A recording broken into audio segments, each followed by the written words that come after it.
mga farmers, nasa alas 10 na tanong umaga mga farmers. Mainit na. Ito, naglilinis na kami paligid mga farmers dahil yung aking mais na puti pwede nang patubigan. Pakita mo, Lokman. Ano? Puti na po yung kanilang lupa. Yan na po yung ating mais na puti. Parang kailan pa lang, maliit pa lang sila. Ano? Malalaki na mga farmers. Yung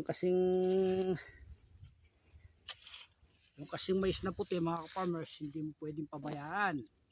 Mais na Japanese sweet corn, hindi mo pwedeng pabayaan yung mga yan.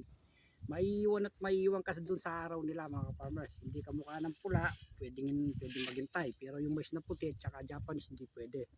Tignan nyo mga farmers, parang kailang palang maliliit yan, malalaki na. Pwede na silang patubigan mga farmers. Konti na lang itong paligi mga farmers. Matatapos na yung ano na lang, yung pwesto ng kubo natin mga farmers. Yan o. Konti na lang mga farmers yung atin lilinisin.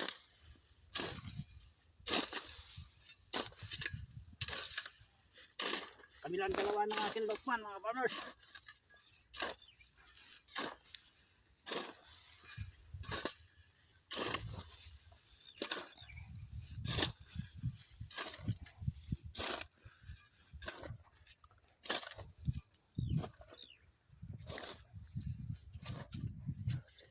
Nung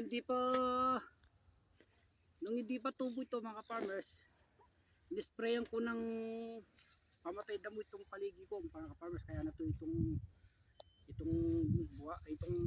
damo mga farmers para mga malinis. Yun lang mga farmers, maraming salamat. Ang inyong ka-farmers na nagsasabing I'm proud magsasaka.